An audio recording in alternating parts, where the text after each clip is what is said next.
Great games in the evening. This is Jonathan Albin, and this is NycosRPG.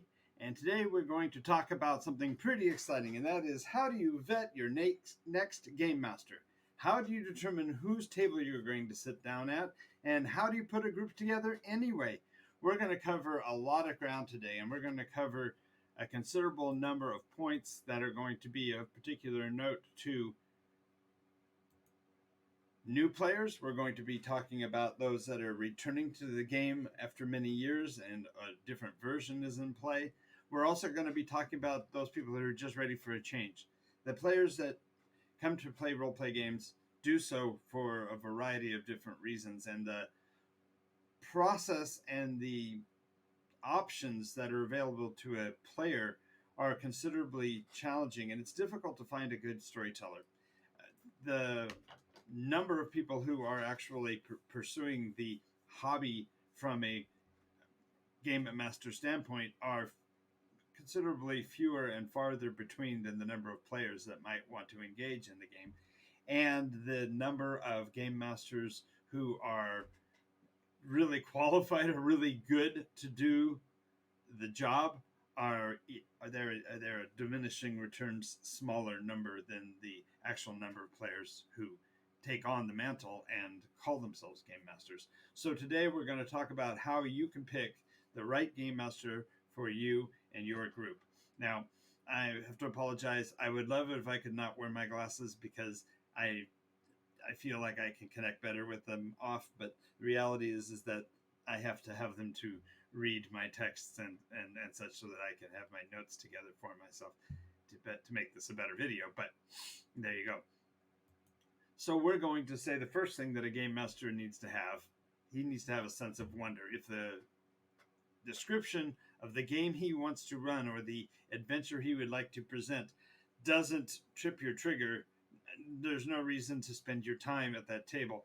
There are just so many hours that we have that we can play role play games anyway, right? There's only a certain amount of time we want to expend in this hobby.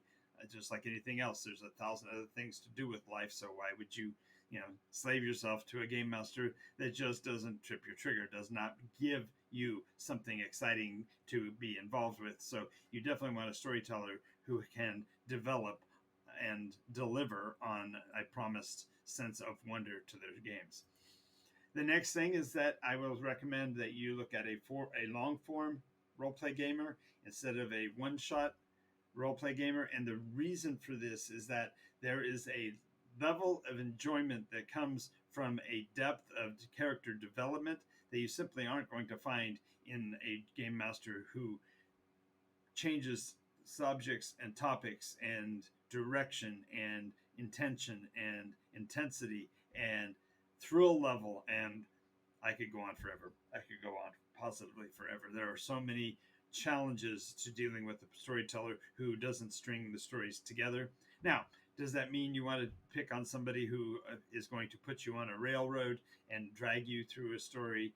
No, I'm not talking about a long tail, linear, step by step, must follow this pathway kind of a story at all. Instead, what I'm suggesting is look at somebody who has developed a worldview, a philosophical view, and gives you the opportunity to pursue the presentation and development of your character over time, because that's what you're going to want to have. You're going to want to have a feeling that you are part of a story and that the story is going somewhere. So long forms game masters tend to be able to deliver on this in a greater way. Now, we will go more into this at other points, but there are a million other things to talk about. But I wanted to specify that when you're looking at a game master, if he says, I don't know what we're going to run every week, it's just kind of be a hodgepodge. I'm a storyteller and I just have a bunch of little, snippets that I think I'll do. Or I'm really good at running just the one-shot modules or whatever.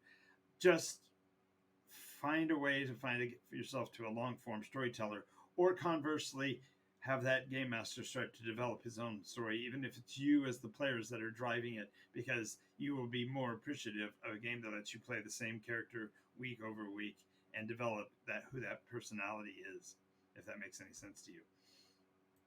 The next we're going to want is somebody who is going to have a lot of player agency.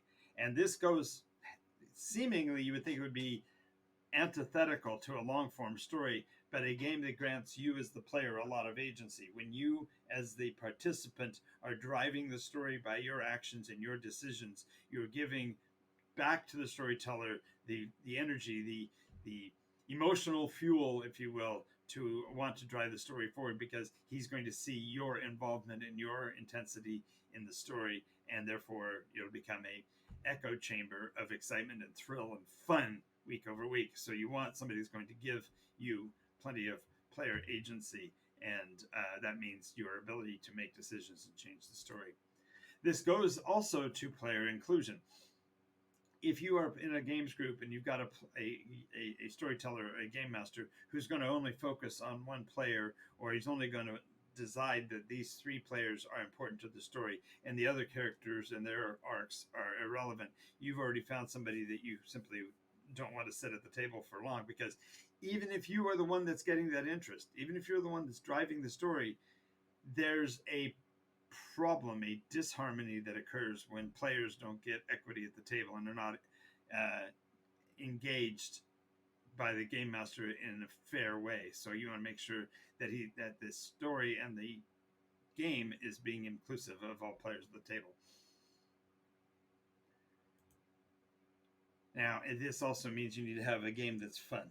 If you're playing a game and it's not fun, stop playing.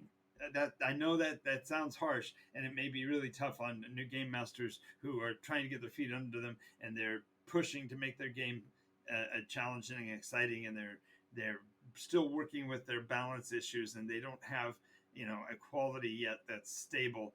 You need to be able to know that every session is going to be engaging. There's going to be something to do. There's going to be something to learn, to discover, to challenge you. And without that, you're going to be feeling disappointed. So you definitely want to have a check mark in your mind when you're picking a game master. I want somebody who plays in an engaging fashion on a consistent basis. That means the encounters need to be challenging. Now, some people like the idea of running through a bestiary of the Dungeons and Dragons books. And so every week they want to throw out and showcase a new monster, a new set of abilities, a new set of challenges. And that's a good thing. But if it doesn't, if each individual encounter doesn't carry the same level of danger or the same level of excitement, there's a challenge there. And so therefore the game master needs to be able to create challenging encounters session after session. We don't always do it every week. We don't always succeed at being absolutely, stellar in every performance. But the idea is that at least in every game session, you should feel like there was something that was put forward to your character that allowed it to become more week over week. And that would mean that the encounters are at least compelling and challenging.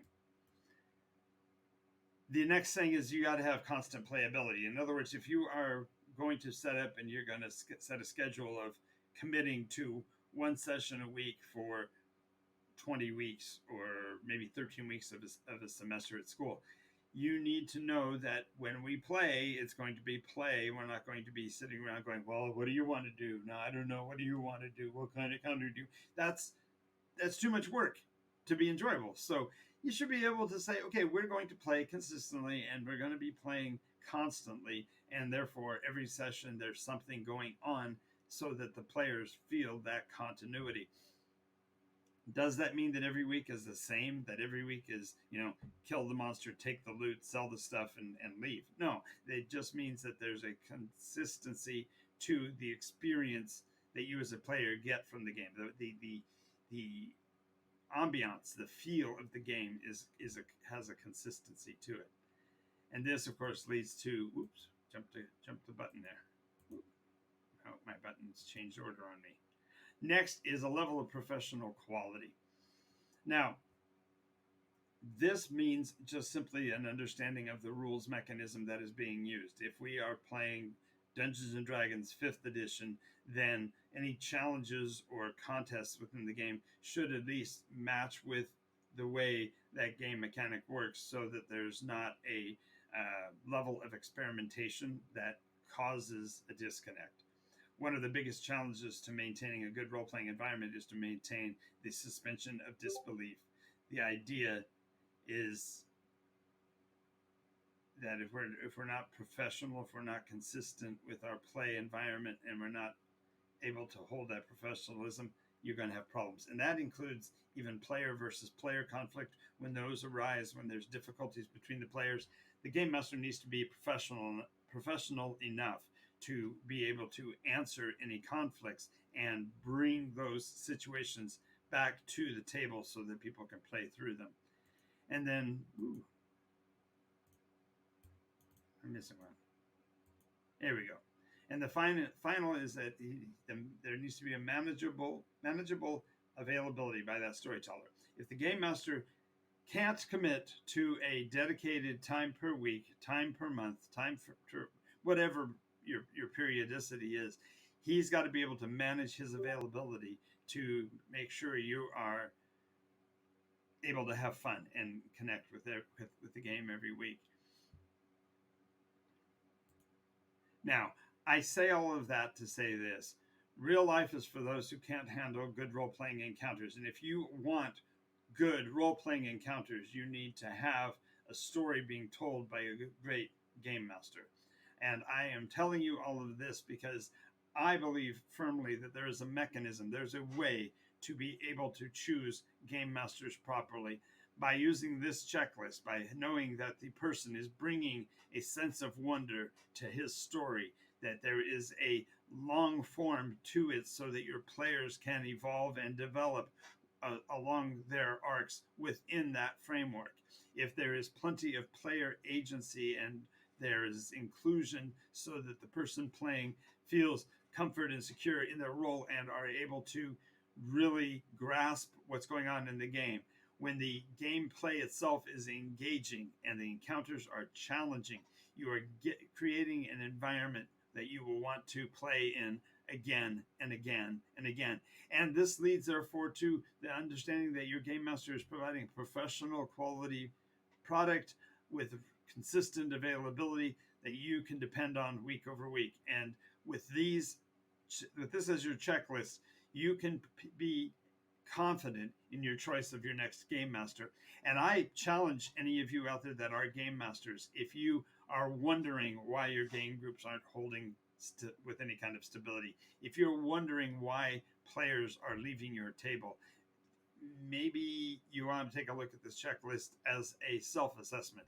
I can tell you that the Nykos story that I've been telling for nigh unto 50 years, we're at 40, my birthday was today. So now officially, from a standpoint of counting, I'm now 60. So I started playing when I was 11. So we can say that it had to be at least 49 years that I've been playing. So that gives a little bit of window of where that was. That length of a story has to have some merit if I keep having players come back session after session, month after month, year after year, because that's a 49 years of constant play with an average of one game session per week over that entire period. There's something going for that, and therefore you can use the same thing with dealing with your game master. How long has he been doing the story? How long do his players stay involved? What's the longest a session has run for? Not a session, but a series or a saga has continued for him. What kind of player agency do they provide? How much do the players get to include and change the world? How much do the players feel comfortable and sufficiently part of the environment that they want to help make changes in the world? How much of it is engaging and fun to play? If the fun quotient, this is really the key. If the game isn't fun, you should run. There are reasons why people who play role-playing games play long periods. And if the game isn't enjoyable, there's no reason to be putting yourself in that in situation. Find yourself a table where you can meet all of these characteristics, and you will be absolutely golden. Now, I know I came on a little bit late today, and I want to apologize for that. And I have submitted this list. If you are watching and you want to be part of this story, just put a note in the chat. Let me know that you're here, and I'm willing to engage in two-way communication. But I wanted to get through these points.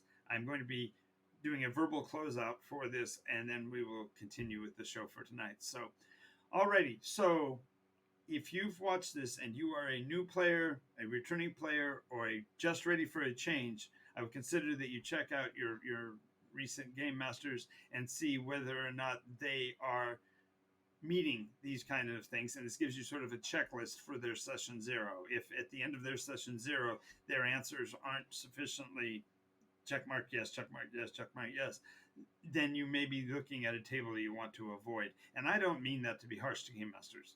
I know there are going to be game masters who are going to raise up their hands and say, "Who are you to judge?" and all of that. And you're right. It's not for me to judge. It's for your players to judge. And if I give this list to your players, and they show up at your table with the checklist like this, and they're looking at it and say you're not meeting it, maybe there's something you should look at in the way you're telling your stories and what you're trying to convey. So there we go. Put up my fighting words. So this now episode has become a change my mind. So for the rest of the night, we're going to be talking about these topics and what your play experience is and how it meets or breaks these specific mechanisms. So I'll be back with that in a minute. Thank you for watching. If you like what you see, make sure you click the like and the follow and all of the buttons down below. And if you didn't, I want to thank you for watching it through to the end. I greatly appreciate that. And I will see you perhaps in the next video. I'm Jonathan Albin, and this has been Keys to Vetting Your Next Game Master on NycosRPG.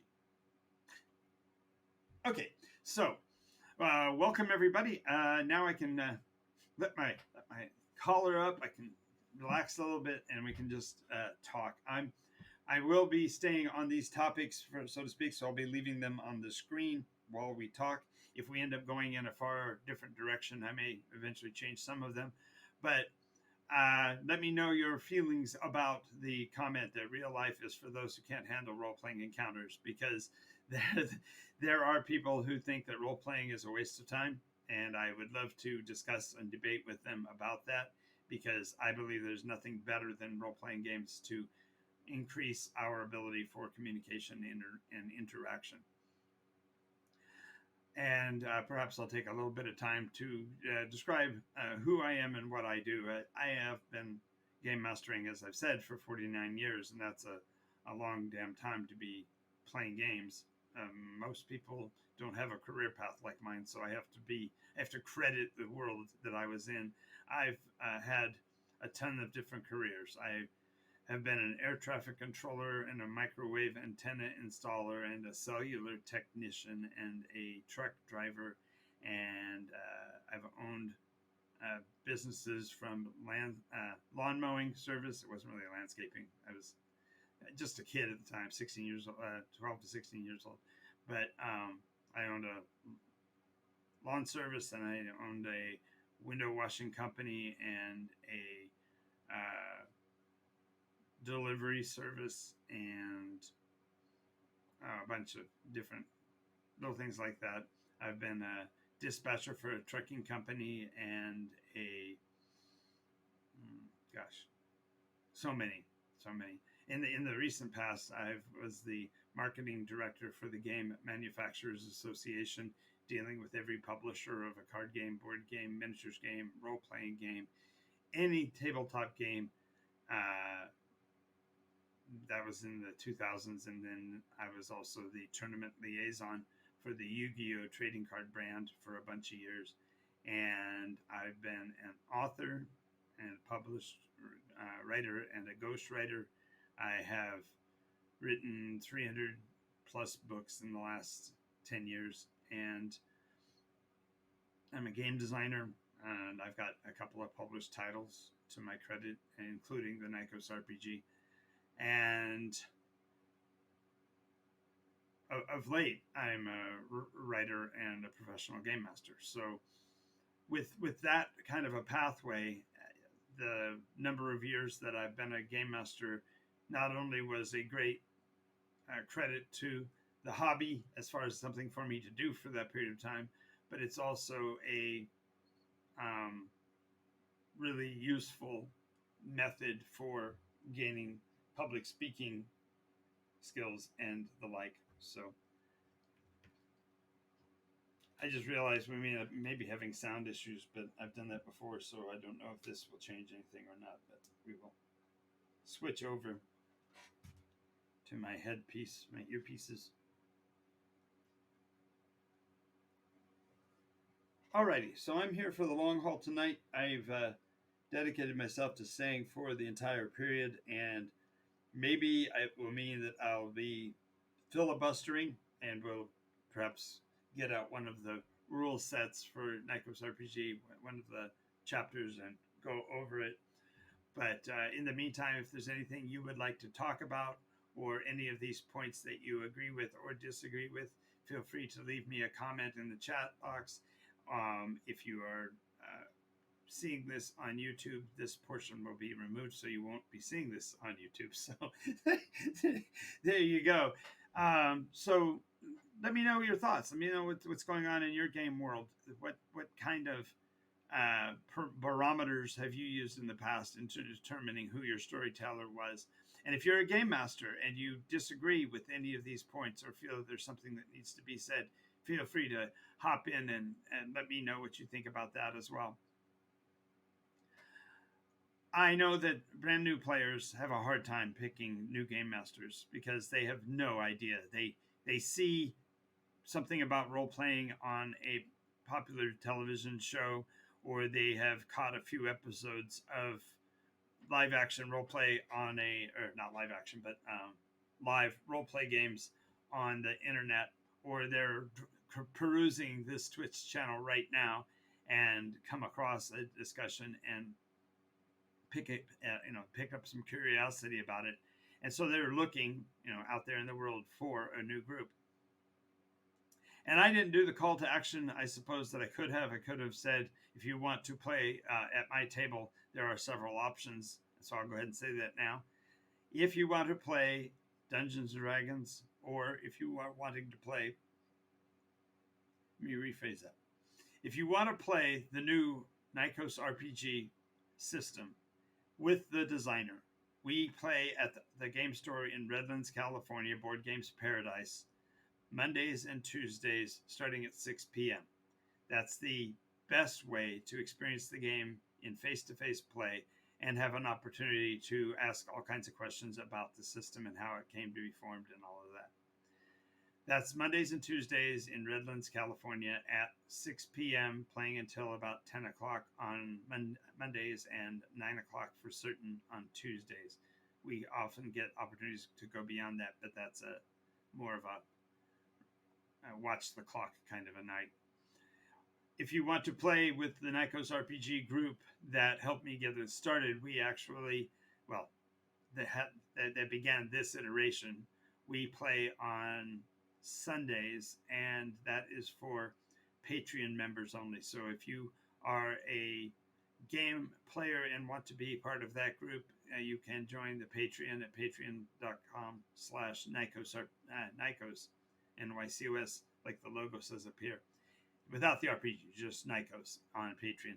And you can get access to our Discord channel and thereby be able to play directly with us on Sunday afternoons. And that's from 1 o'clock until 5 p.m. There also are a couple of other ways you could actually hire me professionally. I do have a setup already on startplaying.games. If you haven't checked that out, you could hire me directly for your own group. I am a for pay hourly game master, and my rates and everything are posted on startplaying.games. But I can go over this checklist in reference to myself if that's helpful to kind of understand what I mean. So let's talk about a sense of wonder. The world of Nykos is so divergent from our world that it makes explanation mandatory. You are living in a world that has only our gravitational effect and the periodicity of a day, so the 24-hour cycle. That's about the only two things that are identical. The world of Nykos is illuminated by a sun that is actually sort of a brown dwarf star. It appears in the sky like a rather monstrous version of Jupiter. It takes up the space of the sky of roughly 1 degree of the space above, so it's about the size of a saucer plate in the sky. And the light and illumination level is low enough that you can actually study the surface of the sun with the naked eye. There's not enough damaging rays that come from it to harm you.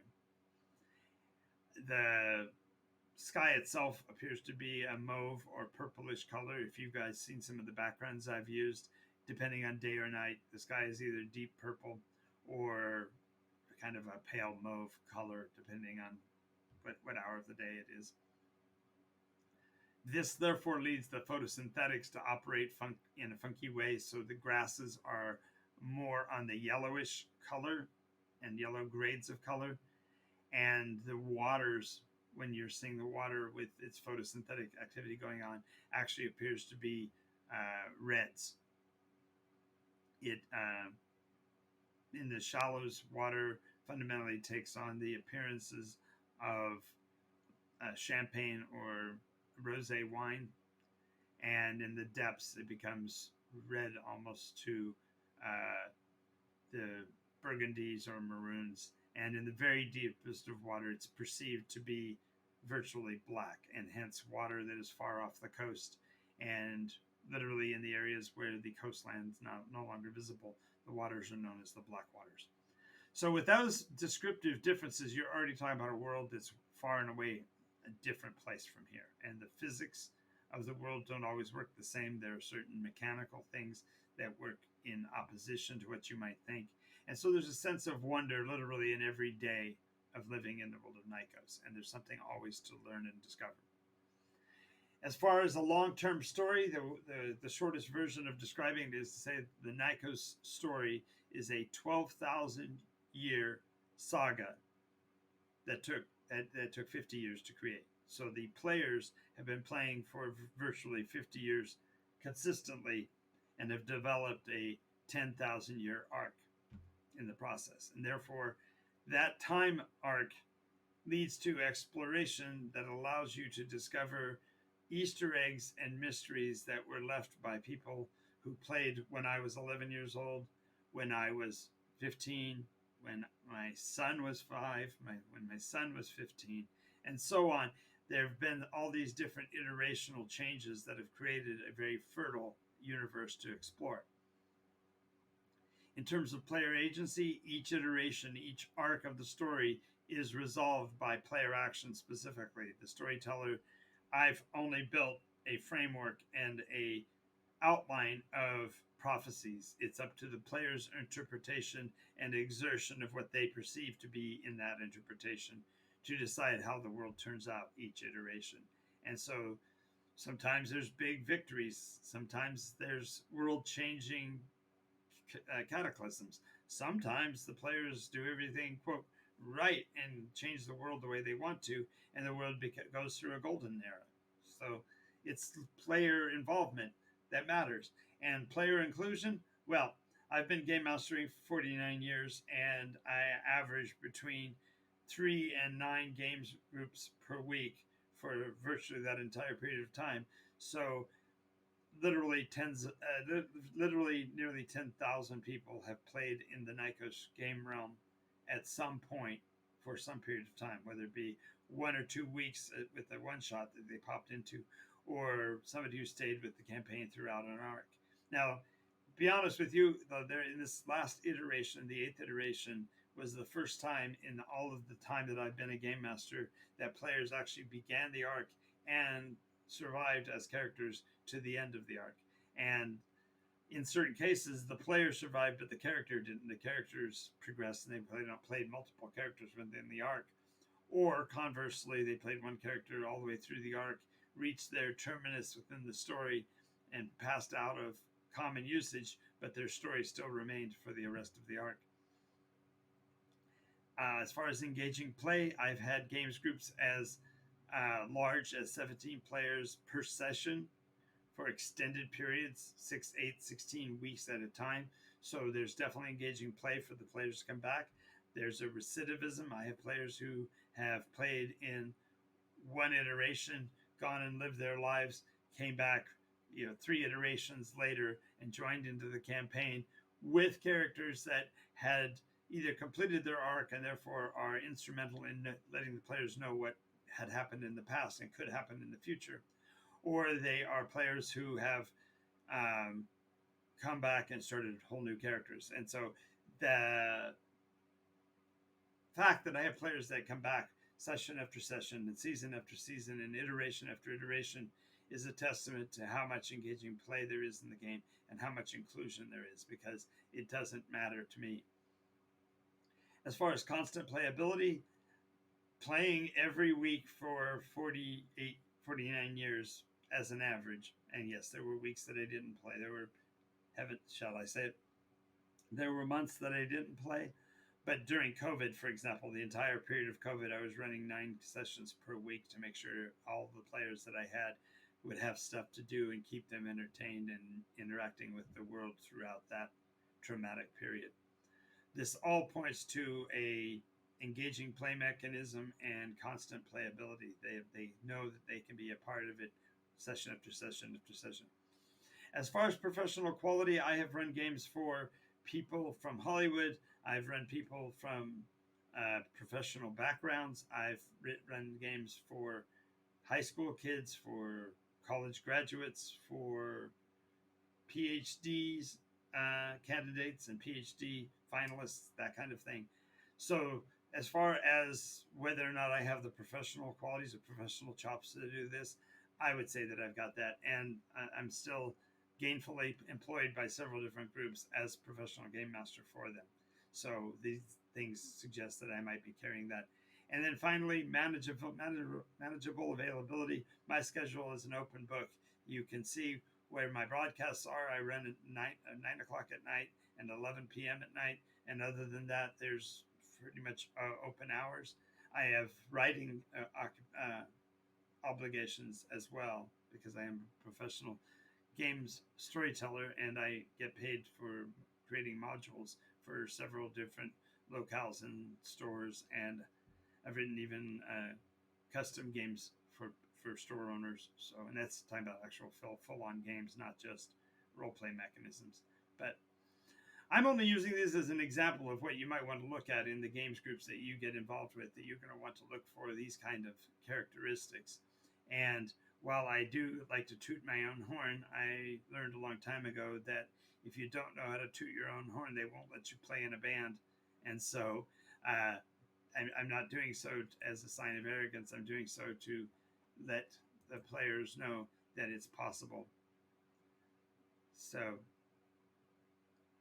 anyway, I'm going to leave the floor open to you for a few minutes. If you've got a question or comment that you'd like to add, or a question you'd like to ask me, we can consider this sort of an AMA. Feel free to ask about anything you want, from my play experience to the NycosRPG to why I'm making these crappy videos that aren't getting any airplay. Because I would love you to tell me if there's something that I'm doing or something that I'm saying that is turning off an audience, or making so you don't want to gather this information. I would love to hear what those comments are as well.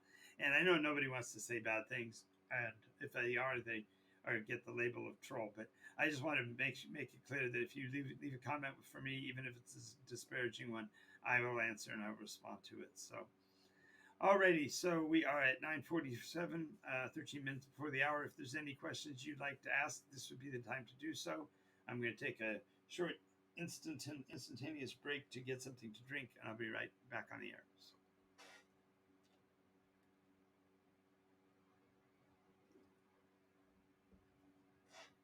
Alrighty, so that wasn't too much time, I don't think. And if you are watching me right now and want to participate, please just drop a line in the chat. Let me know who you are. Give me your name, and we'll get going on any conversation you'd like to have. And since we don't have anybody who's currently doing so, I will ask myself some questions. How's that? I'll ask myself perhaps the tough questions, like why didn't you grow up?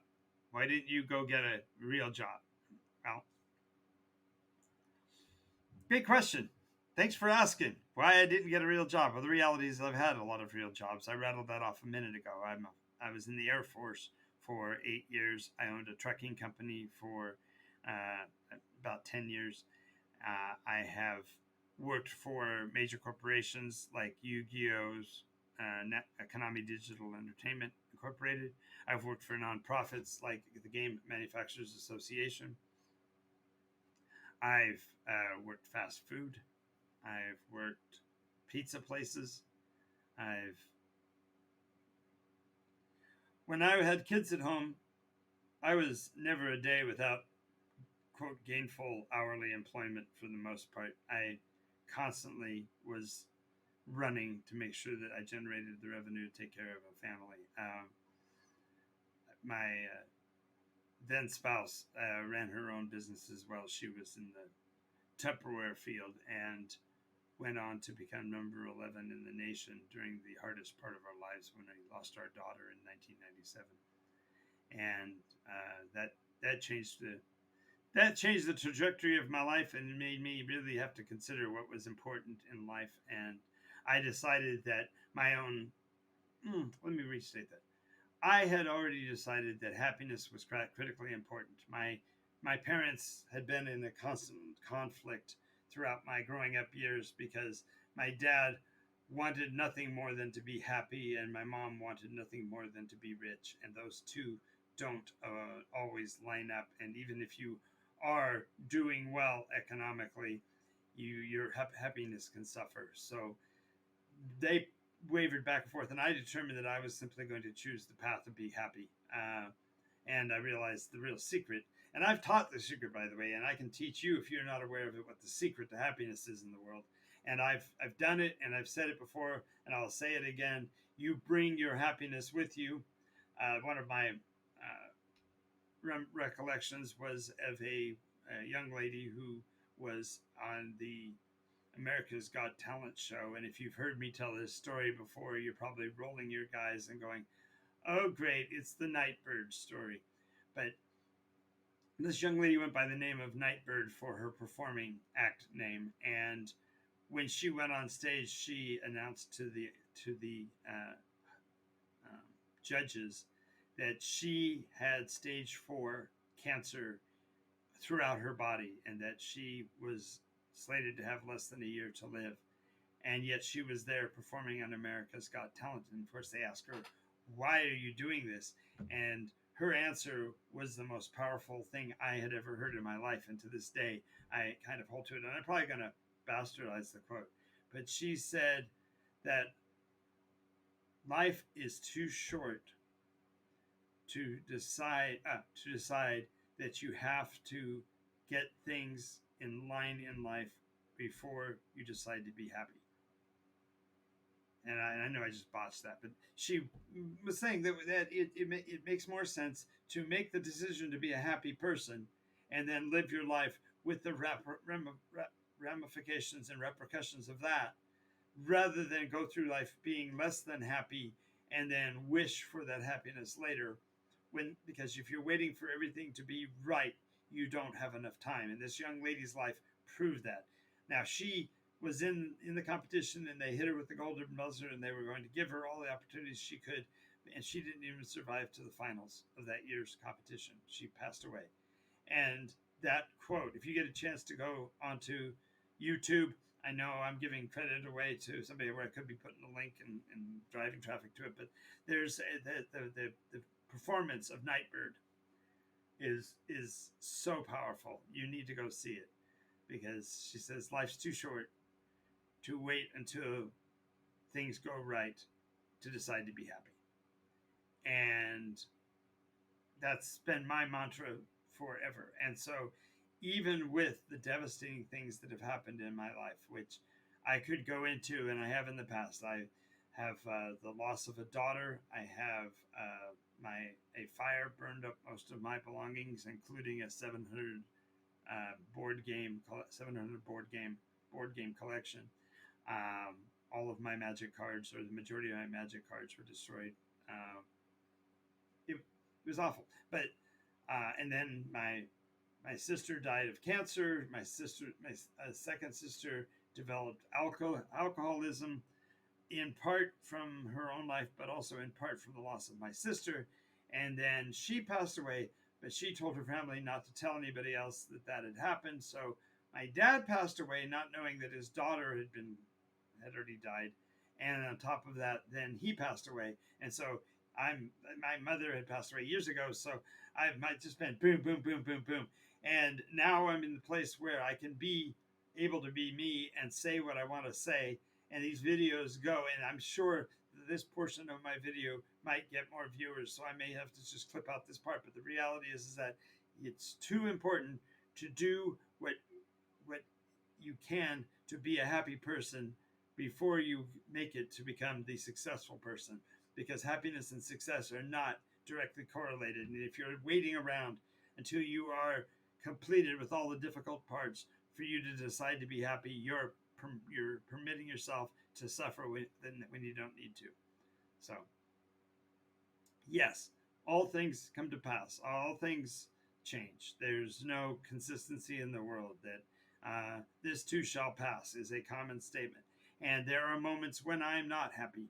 But generally speaking, if I choose to be happy, I have a better chance of being successful than if I wait to be successful and then hope to become happy. So I hope that makes sense. Wow. So now we come up on almost an hour, not quite. We're at 50 minutes. If there's any commentary you'd like to add in as a viewer, please feel free to do so. If not, I'll continue to pontificate for a bit more. I anticipated going the distance on this, but with a single viewer, I don't have enough. I don't have enough fuel. I'm much more of a conversational than I am a monologue artist, and so I do much better when we are having a conversation. So I guess I ask myself a question, and I might ask myself another. But if you have a question you'd like to have answered, I'd love to hear that.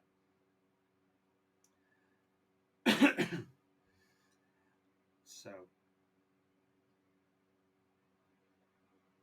alrighty. So I'm going to go back through this list of points again for the second hour to kind of set up the stage for where we are. So let me go back and close off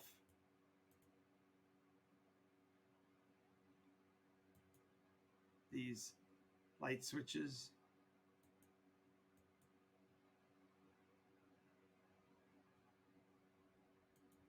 Okay, that one goes there. Okay, that one is there. That one goes. Whoop.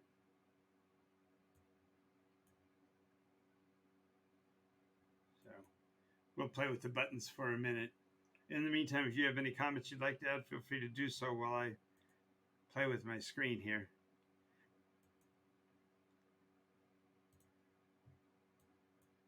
Okay, that's fine.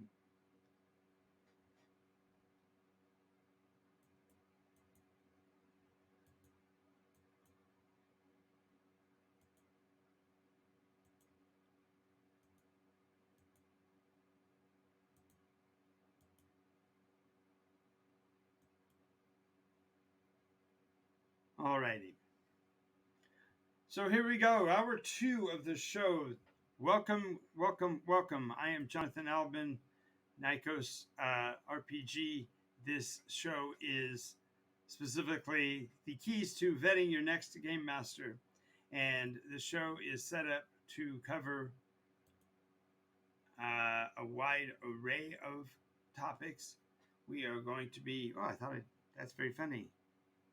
Edit scene. I thought I turned those all off. They all turned back on. That's very funny. Wow. We're going to do a second reset. I know I turned these off. That is so weird. I don't know what. I must have found a button that turned them back on. That's very funny. Alrighty. Oops. There we go. Alrighty. Now, take 2. 2.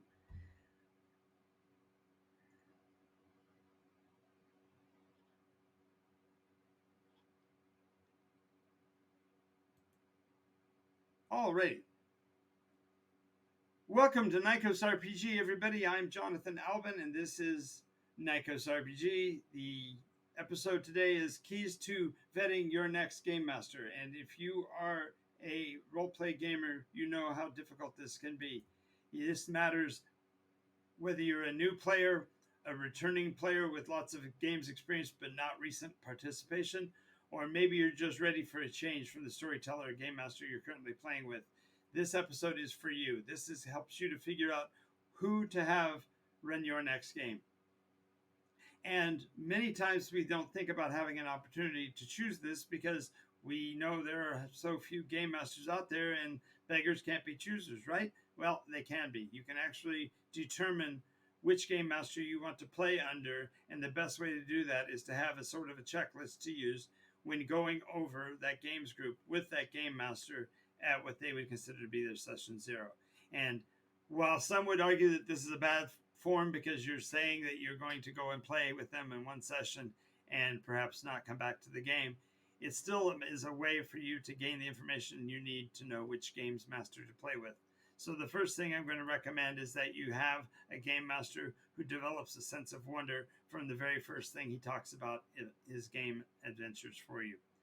The sense of wonder can be something like a curiosity. Maybe he creates a mystery in your mind that you simply want to find out about.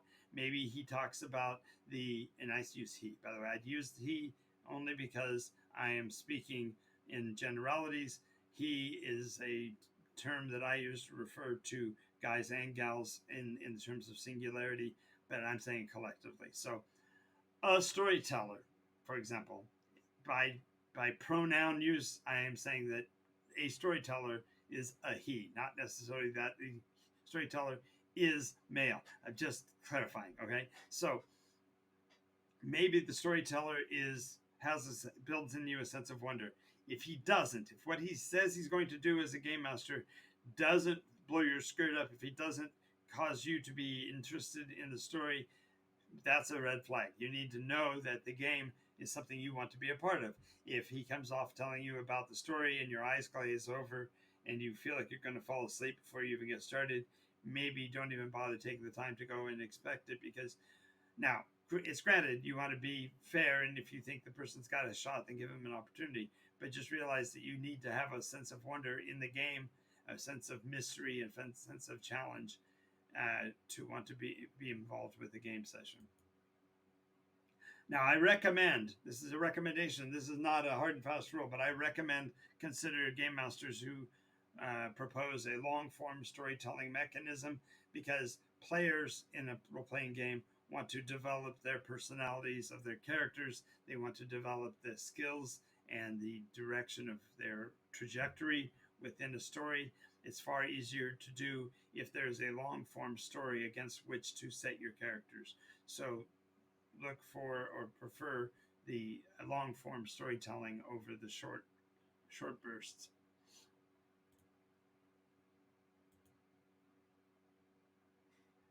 Next, we want to look at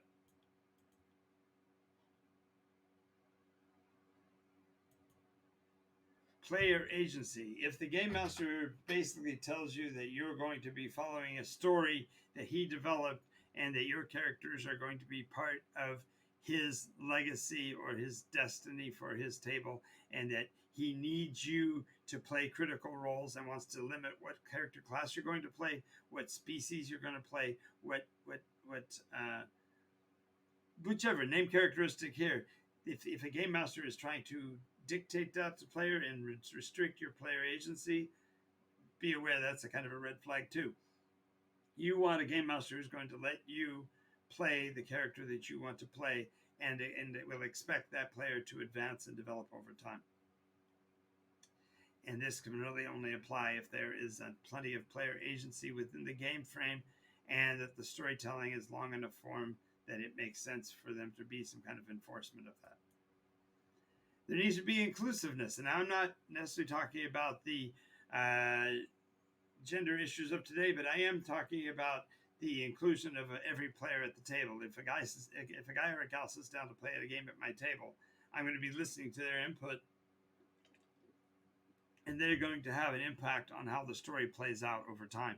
And if you are being exclusive. You're letting one player do actions, but you're not uh, embracing all players at the table. You're going to have problems. So if you're looking for a quality game master, you're looking for someone that can bring on any comers, so to speak. Anybody that comes to the table is welcome and will be engaged.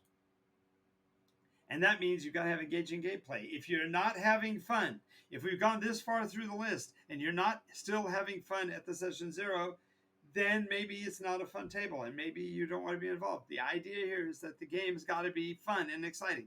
If there's not the thrill of fun playing, it's too much of a work environment for you to waste your time on. Make sure that the game master is going to bring engaging play to his sessions, and that means challenging encounters. If every monster fight is a marshmallow and the players are just piled with Monty Hall levels of loot, and I know I shouldn't use that term anymore. There are people at this table, people that are watching this video, who don't know who the hell Monty Hall is. And while they may know from a games reference, they probably aren't aware that he was the host of Let's Make a Deal way before Wayne Brady. So in the Let's Make a Deal world, which even Wayne Brady sort of does now, you could call it a Wayne Brady adventure, but then it doesn't have the duality of the pun of a Monty Hall, the idea of taking away a lot of loot encounter. The idea of a Monty Hall is that you just get everything you want and there's no work to it. Well, if your encounters aren't challenging, if there's not at least a perceived illusion of risk being engaged with on a weekly basis, then the game's not going to be for you. It's not going to be bringing your players to the advancement that they want because they're not going to feel tested and challenges along the way. So it's got to be fun and it's got to be challenging. The next is it's got to be playable. And by this, I mean, look at the mechanics that the game master is wishing to insist upon. Look at the level of player engagement, player agency, and overall playability. If the game isn't exciting and fun and a challenge and also easy to play, then you may want to consider looking for other tables as well. Next, you want to look at, see, those two didn't get changed. Next is that your storyteller needs to be of professional quality. And when I say professional, I don't mean that you're paying him, although you could be. And I'm all for a professional game master who's getting paid, because a guy who's doing his job as a storyteller and game master is worthy of some form of compensation. But the idea here isn't talking about that. I'm talking about the fact that his expertise in dealing with player versus player conflict, his ability to handle conflicts or misunderstandings with the rules, his patience with new players, his handling of unruly players is all professional, above board, skilled. And if your game master isn't handling that, that also would be a problem. And then have to have a game master who can meet with the availability of the group. If the game master has to look in his little schedule book and tell you that only one time out of every 4 weeks will he be able to run a game for you when you were wanting a weekly game, or conversely, if he says he's only available on Tuesdays and you need to have a game master on Thursday, there's a reason why you don't want to try to work that in. If he's going to create too many caveats and quid pro quos to get a schedule together, you may have a problem and you want to avoid that. So with all of these things to get put together, the reality is that real life is for those who can't handle good role-playing encounters, because if you can handle good role-playing encounters, then life itself is just the existence. One of my greatest friends in the business and one of my most loyal fans is a young lady, 78, almost 79 years young, who says that she exists on Earth, but she lives on Nykos in the NycosRPG. So that makes me feel really good, and it also kind of talks to this specific issue. If your game master is not generating this kind of vibe, this kind of consistency for you, then maybe you need to be looking for another game master. And NycosRPG as a mechanism is also a great tool for this. The game system is intentionally made to be inclusive, give the players lots and lots of agency, more agency than is imaginable in a regular role-playing game. You have engaging play mechanisms that emulate reality. You have a combat system that makes for realistic, theatric combat in reasonable amounts of time to make it feel like it's got gravity, but it's not taking every living second out of the game. It's challenging, allows for instant balancing of sessions to make storytellers look even more professional than they already are by creating a sheer numeric mechanism that allows for an immediate balancing of session over session. And of course, a mechanism that provides for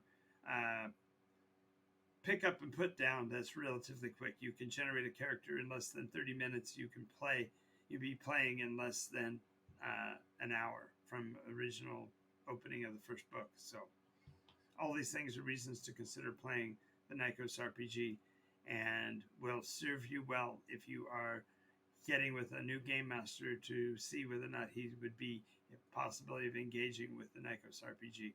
So I want to thank you for watching this portion of the video. We are coming up on the hour, and we're going to be starting the next hour's episode, and I want to thank you for your time. And I will be continuing with the storyline I've been carrying, but I wanted to make sure that we got through that portion of the story equitably before we moved on. Alrighty, so this is beginning of hour 2, and we still have one viewer in the queue. Thank you very much for watching. If you're the same viewer that's been with me the whole time, bless your heart. If you stay through to the end and give me your name, I will provide you with a free copy of the NycosRPG PDF. I'll just PDF you the rules immediately, as long as you put in a chat who you are so I can get that to you. And I am going to be endeavoring to call it at this point, because with one viewer, I'm not able to sustain the energy level that I need to maintain to keep this going. My throat is starting to go because I'm doing all of the talking. And I want to thank you for being my viewer throughout this period, and to invite you back at every session. Remember, we do air videos we create new content. Like the words. We create new content. I make new videos every night at 9 o'clock and again at 11. So I will be back at 11 o'clock with this week's Game Master's Soapbox.